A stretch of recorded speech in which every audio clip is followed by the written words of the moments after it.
which originated from the arch of aorta. But now we are in the upper extremity. That's upper extremity. That is subclavian. And now that is axillary artery, which is present after clavicle to the superior border of pectoralis minor. We call it axillary. After the lower margin of the pectoralis minor, we call it brachial, all the way to the antecubital fossa. In the antecubital fossa, it will branch into radial laterally and ulnar medially. So this is the subclavian, axillary, and then brachial, and then in the 4R,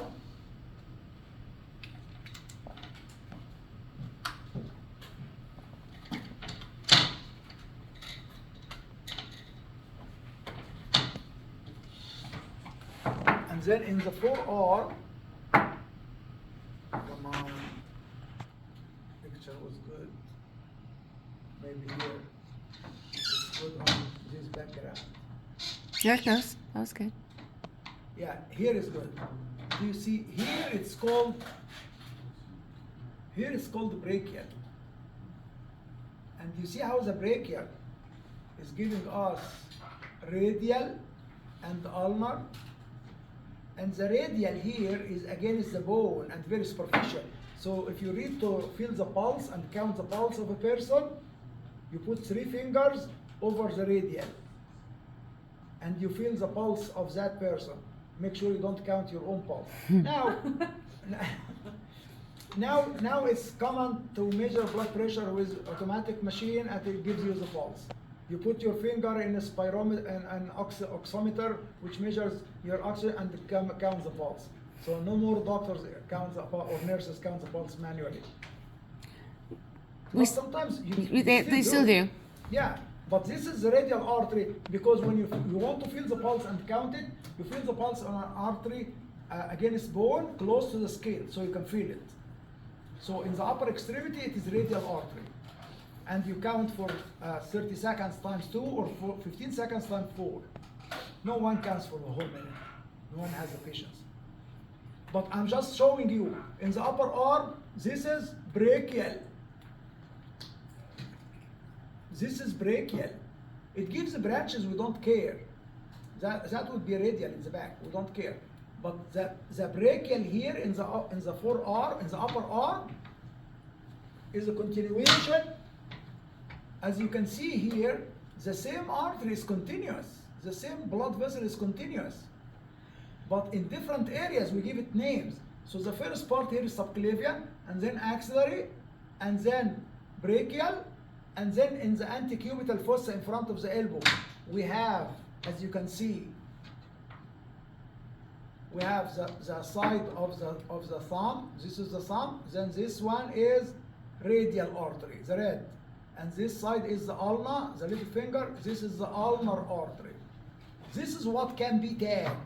And now you see in the hand how there are arches, the arches, palmar arches. That's what you have in your lab manual. For veins, same thing, palmar arches.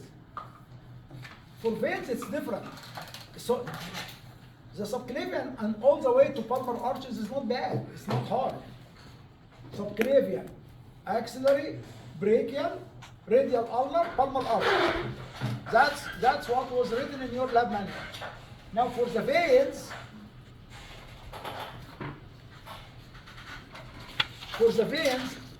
you can see here that it says radial and ulnar.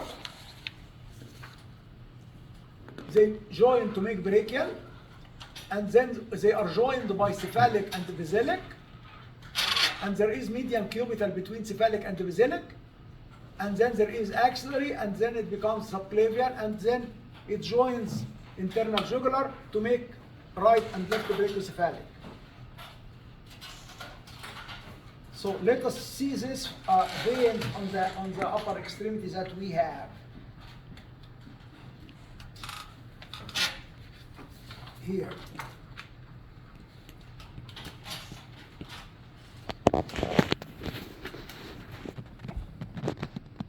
Do you see how on each side?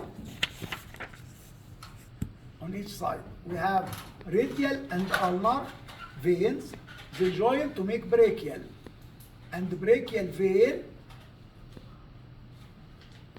will become axillary vein, which will become subclavian vein, which joins internal jugular to become brachiocephalic.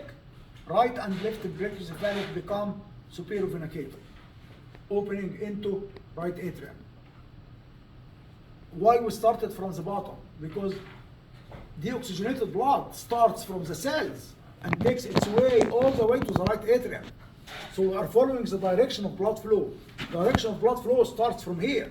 In the artery, we started from subclavian, or even from arch of aorta, because that's the direction of blood flow. So there is cephalic artery at the thumb side, and the basilic artery at the little finger side. Basilic artery and cephalic vein, basilic vein and cephalic vein, they are joined by median cubital vein. I'll show it to you. And then basilic vein drains into axillary artery, while cephalic drains into subclavian vein. I'm saying artery, that's a mistake, it's vein. All of these are veins. Let me show you where they are on the model. On the same model.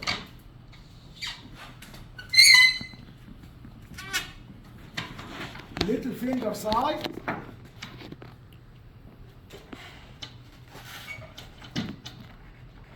Little finger side, that's the little finger here. Basilic. This is basilic. And some side, this is cephalic.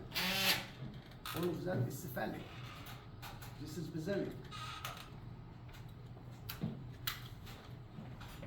Do you see the connection between that's cephalic and that's basilic? That's basilic. And this one here, this connection is called median cubital vein. That I will tag in the exam. Now, this is the median cubital vein that I will tag in the exam. I always tag it because it's something to tag. Do you see the thumb? On the side of the thumb, cephalic vein. Okay, cephalic vein, cephalic vein, cephalic vein, cephalic vein. On the side of the little finger, basilic vein. It starts here, basilic, basilic, basilic, basilic, basilic, basilic, basilic, basilic. The connection here is median cubital vein.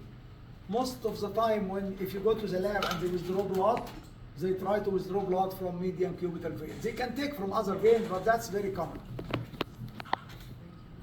Now, around the radial artery, do you see how there are two small ones? These are called the radial vein, although there are two.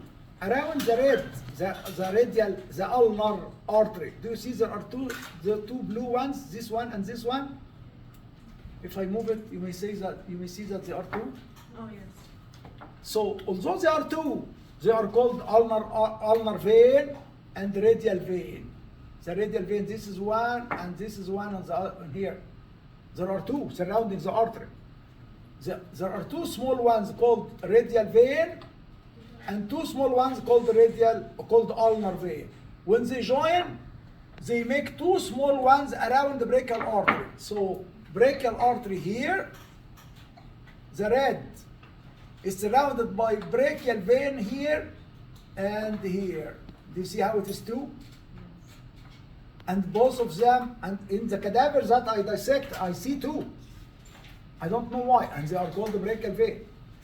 Around the radial artery, two radial veins, but both of them are radial vein. Around ulnar artery, two veins, both of them are ulnar veins, or any one of them. And when they join and they make brachial, there are two as well surrounding the brachial artery. This is one, and here this is the other one. This will become, the brachial will become axillary. Axillary receives basilic.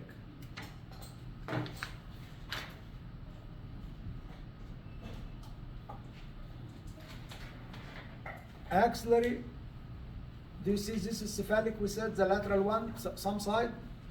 Do you see how cephalic drains into cephalic drains into axillary? While this big one here, basilic, drains into, now do you see brachial? Brachial is joined by the basilic, and now we have it here as subclavian vein.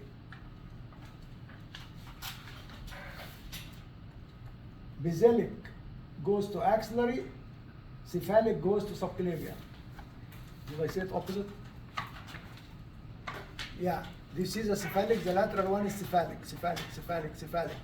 Here it drains into subclavian, while basilic drains a little bit early.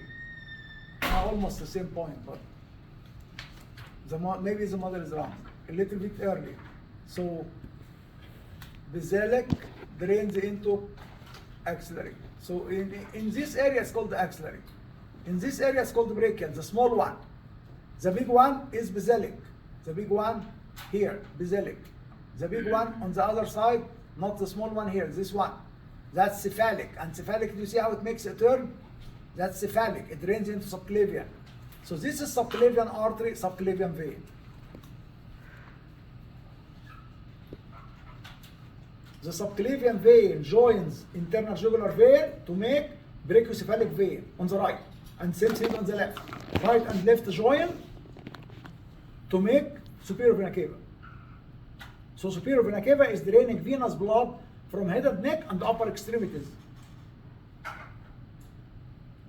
Give me another model.